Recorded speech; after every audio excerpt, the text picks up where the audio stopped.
Avec des mains tremblantes, Julien ouvrit la lettre et lut. « Julien, le moment est venu de payer le prix de votre richesse. Les dieux exigent un sacrifice. Vous devez sacrifier votre fille, Louise, aux dieux.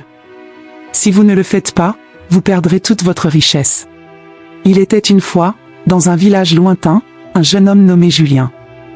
Julien n'était pas riche, mais il avait ce que beaucoup considéraient comme le plus grand des trésors, une famille belle et heureuse. Julien était cordonnier de métier.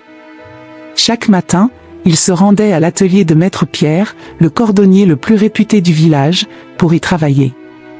Julien veillait toujours à ce que sa femme et ses enfants soient satisfaits, même si leur quotidien était simple.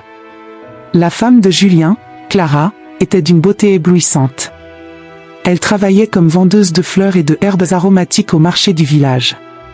Chaque matin, elle se levait aux aurores pour cueillir les plantes fraîches de leur jardin et les préparer pour la vente. Avec son sourire chaleureux et son énergie contagieuse, Clara attirait toujours une foule de clients à son étal. Julien et Clara avaient 2 enfants, une fille nommée Louise et un fils nommé Paul. Ils formaient une famille unie, vivant dans une petite maison au cœur du village. Le soir, après une longue journée de travail, Julien rentrait chez lui fatigué mais content. À son arrivée, Clara l'accueillait toujours avec un plat savoureux. Louise et Paul couraient pour le rencontrer, leur visage illuminé de sourires. Ils sautaient dans ses bras, heureux de retrouver leur père. Ils s'asseyaient tous ensemble autour de la table, partageant un repas simple mais délicieux. Les rires résonnaient dans la maison alors qu'ils racontaient les événements de la journée. Cependant, malgré cette vie heureuse en famille, Julien ressentait une tristesse grandissante. Il avait beaucoup d'amis dans le village, mais ils étaient tous plus riches que lui. Avec le temps, ses amis commencèrent à s'éloigner de lui, car il se sentait honteux d'être vu avec quelqu'un d'aussi pauvre. Une semaine plus tard, Julien rencontra un groupe de ses anciens amis. À sa vue, ils échangèrent des regards complices avant de l'aborder. Ils lui proposèrent de se joindre à eux pour un festin. Bien que méfiant, Julien accepta par politesse, nourrissant l'espoir secret que leurs intentions soient sincères. Mais ses espoirs furent rapidement anéantis. Une fois assis à la table, ses amis commencèrent à se moquer de lui ouvertement. « Regardez qui est là, notre pauvre ami Julien », lança l'un d'eux avec un sourire méprisant. « Nous avons des restes pour toi. Tu devrais être reconnaissant. » Julien, choqué et blessé par leur cruauté, tenta de se défendre. « Ce n'est pas parce que je ne suis pas riche que vous devez me traiter de cette façon, » dit-il avec dignité. Mais ses amis ne l'écoutaient pas. « Si tu ne manges pas, nous dirons à tout le monde que tu es venu ici pour voler de la nourriture. Ce sera encore plus embarrassant pour toi, » ajouta un autre, le ton menaçant. Sous la pression et pour éviter une humiliation publique encore plus grande, Julien se résigna à manger les restes, le cœur lourd et les larmes aux yeux.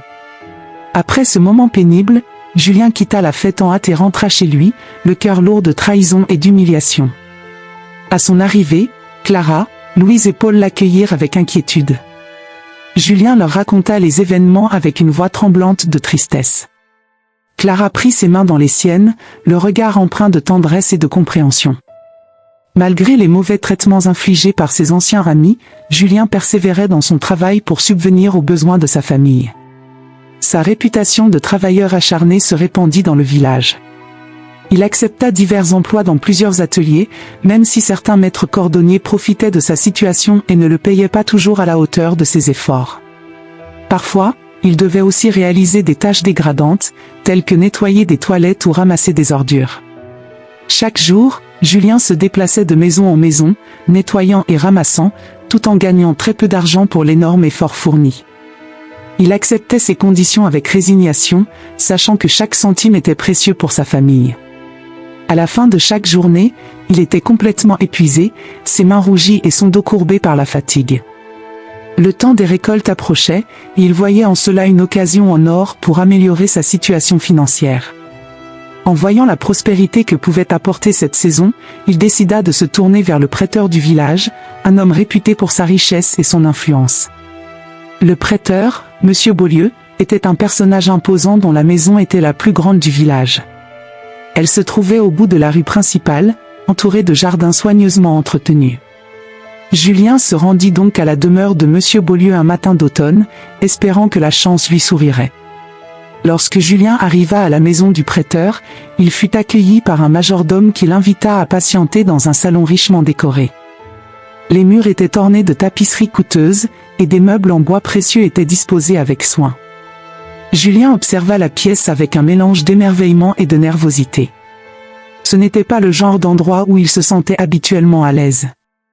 Monsieur Beaulieu fit son apparition, un homme dans la cinquantaine, élégant et affable.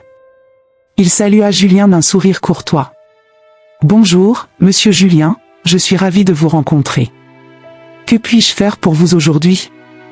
Julien, bien qu'impressionné, s'efforça de garder son calme. Il expliqua à monsieur Beaulieu son projet d'acheter et de vendre des produits agricoles durant la saison des récoltes, en mettant en avant son plan pour tirer parti des prix élevés et des demandes croissantes. « J'ai besoin d'un prêt pour pouvoir acheter les produits en grande quantité, expliqua Julien. Avec cette somme, je pourrai faire des affaires fructueuses, et je l'espère, rembourser votre prêt avec des intérêts avantageux. » Monsieur Beaulieu l'écouta attentivement. Il posa des questions sur le plan d'affaires de Julien, les risques encourus, et les bénéfices prévus. Julien répondit avec franchise et précision, utilisant les connaissances acquises au fil des années pour montrer qu'il avait réfléchi à chaque détail. Après un moment de réflexion, monsieur Beaulieu se leva et se dirigea vers un secrétaire où il prit une feuille de papier et un stylographe. « Monsieur Julien, votre proposition semble sérieuse et bien préparée, dit-il. Je suis prêt à vous accorder un prêt, mais j'aurai quelques conditions à vous soumettre. Vous devrez fournir une garantie pour le prêt, ainsi qu'un plan de remboursement clair. En outre, je vous demanderai de me tenir informé régulièrement de vos progrès. » Monsieur Beaulieu observait Julien avec une expression à la fois bienveillante et mystérieuse. Julien, bien que soulagé d'avoir reçu une réponse favorable, était inquiet par l'exigence de la garantie, surtout qu'il n'avait rien à offrir en tant que tel. C'est alors que monsieur Beaulieu proposa une alternative inattendue. « Monsieur Julien, je comprends que vous n'avez pas de garantie à offrir pour le moment, mais j'ai une autre proposition pour vous, dit-il en désignant une table richement garnie de mets succulents et de boissons raffinées. Venez, partageons un repas, et je vous expliquerai de quoi il s'agit. » Julien accepta l'invitation avec un mélange de curiosité et de prudence. Pendant qu'il dînait, monsieur Beaulieu se montra particulièrement aimable et accueillant, mettant Julien à l'aise et faisant en sorte que la conversation soit agréable. Les plats étaient excellents, et les boissons, raffinées, contribuèrent à détendre l'atmosphère. Après le repas, monsieur Beaulieu invita Julien à s'asseoir dans un fauteuil confortable, son air devenant plus sérieux. Il prit une profonde inspiration avant de parler. « Julien, tu mérites plus qu'un simple prêt. J'ai une opportunité pour toi qui pourrait te rendre riche sans que tu aies à travailler dur. C'est une méthode que j'ai découverte grâce à des amis de confiance. Je te propose d'aller voir l'un d'eux, ce soir, à minuit, dans une grotte à l'extérieur du village. Là-bas, tu découvriras un rituel spécial. » Julien, perplexe, demanda. « Mais comment puis-je devenir riche sans travailler dur ? Cela semble trop beau pour être vrai. Quel genre de rituel est-ce ? » Monsieur Beaulieu sourit légèrement, son regard devenant mystérieux. « Il s'agit d'un rituel ancien, sans écoulement de sang. C'est un moyen pour acquérir la prospérité en échange d'une simple preuve de foi et de détermination. C'est une tradition que seuls quelques élus connaissent, mais je suis certain que tu seras capable de le réaliser. Le rituel est sécurisé et ne comporte pas de danger physique. C'est plus une épreuve de courage et de volonté. » Julien réfléchit un instant, ses doutes se mêlant à l'espoir de résoudre ses problèmes financiers. Le côté mystérieux du rituel l'intriguait, mais il était également conscient des risques potentiels. « Monsieur Beaulieu, ce rituel est-il réellement sans danger ? Que dois-je faire exactement ? » Monsieur Beaulieu le regarda avec assurance. « Le rituel est conduit par mon ami, un homme sage et expérimenté. Il s'assurera que tout se passe bien. Ce que tu auras à faire est de suivre ses instructions avec attention. Le rituel n'implique aucun sacrifice physique, seulement un engagement personnel. Si tu as des craintes, tu peux toujours choisir de ne pas participer, mais je crois sincèrement que cette opportunité pourrait transformer ta vie. » Julien, bien qu'hésitant, était conscient que sa situation actuelle ne lui offrait pas beaucoup d'options. L'idée de trouver une solution rapide pour améliorer sa situation le tentait fortement.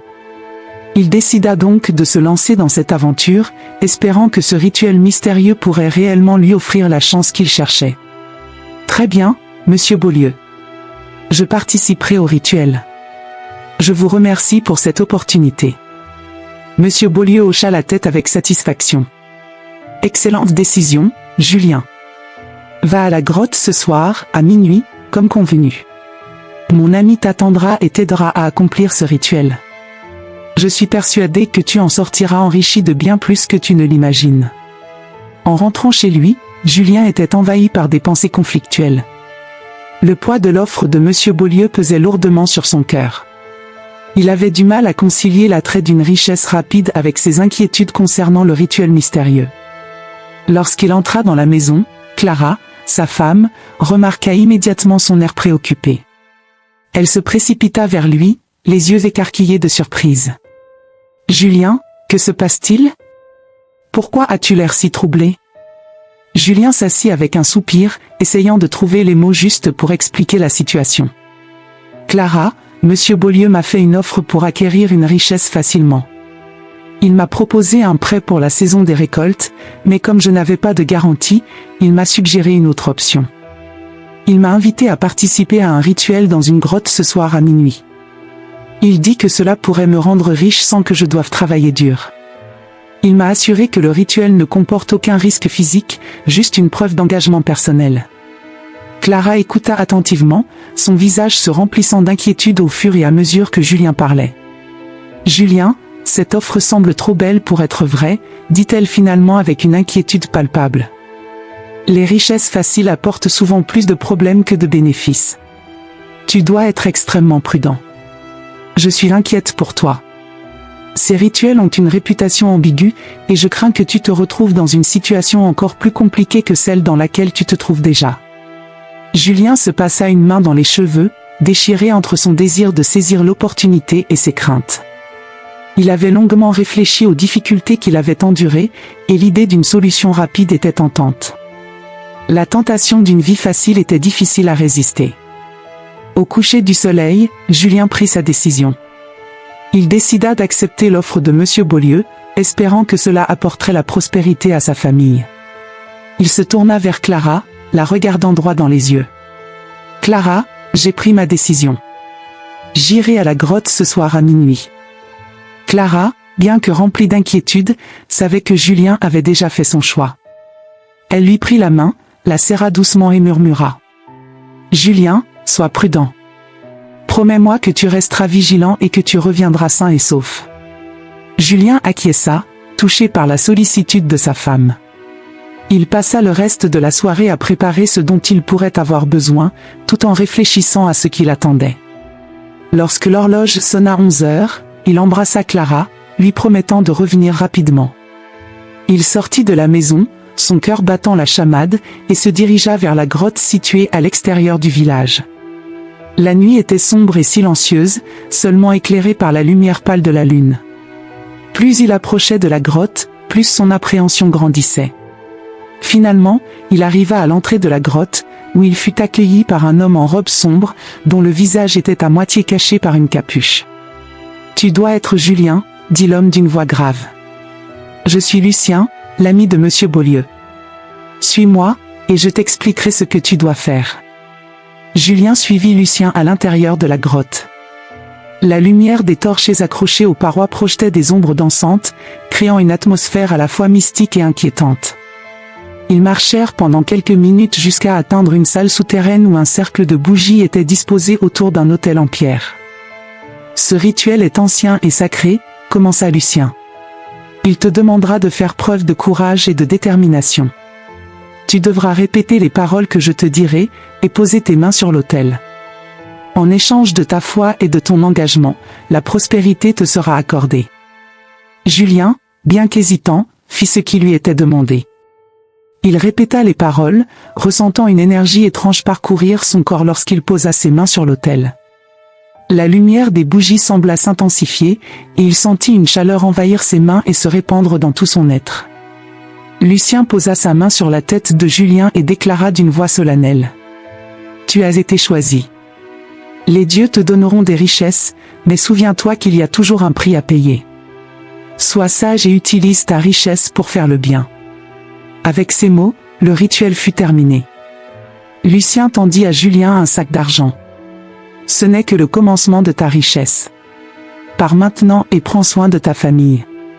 Julien, encore sous le choc de l'expérience qu'il venait de vivre, accepta le sac avec une reconnaissance silencieuse. Il quitta la grotte, sentant le poids des paroles de Lucien résonner en lui. Lorsqu'il rentra chez lui, Clara l'attendait, ses yeux remplis d'inquiétude. « Julien, es-tu sain et sauf ? Que s'est-il passé ?» Julien la rassura du mieux qu'il put, tout en respectant la promesse faite lors du rituel de ne pas révéler les détails de ce qui s'était passé. Il lui montra le sac d'argent, et Clara, bien que soulagée, demeurait méfiante. Les jours suivants, Julien se demandait constamment si cet argent était réel. La vie de Julien changea complètement. Il était devenu l'un des hommes les plus riches du village. Les villageois, stupéfaits, murmuraient chaque fois qu'ils voyaient Julien passer. Les rumeurs sur sa soudaine richesse se répandirent rapidement, suscitant autant d'admiration que de jalousie. Julien utilisa une partie de l'argent pour améliorer la ferme familiale. Il acheta de nouveaux équipements, engagea des ouvriers pour l'aider dans les champs, et fit construire une nouvelle maison pour Clara et lui. Les récoltes furent plus abondantes que jamais, et la famille de Julien ne manqua plus de rien.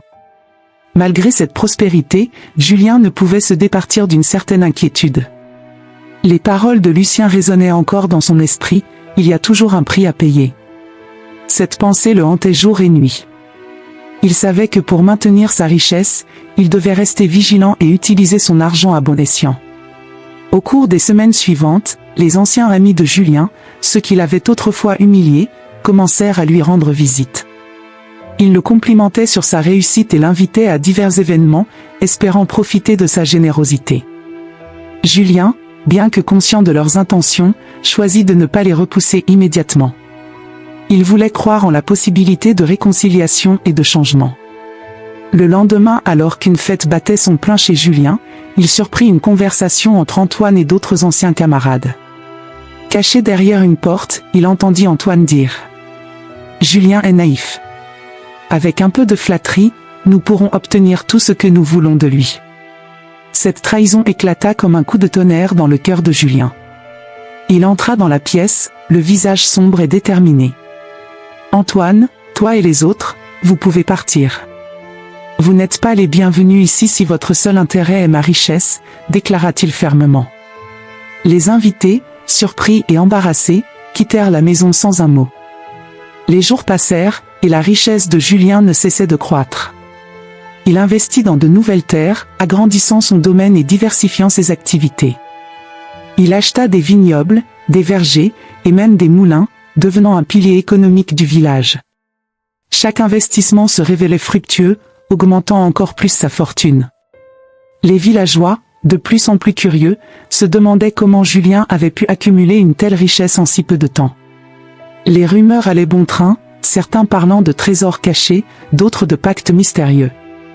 Julien, cependant, gardait le secret de sa richesse bien enfouie au fond de lui, respectant la promesse faite lors du rituel. Un soir, alors que la famille de Julien se préparait pour le dîner, un messager frappa à la porte. Il tendit une enveloppe à Julien, portant un sceau qu'il reconnut immédiatement, celui de Lucien, l'homme du grotte. Avec des mains tremblantes, Julien ouvrit la lettre et lut.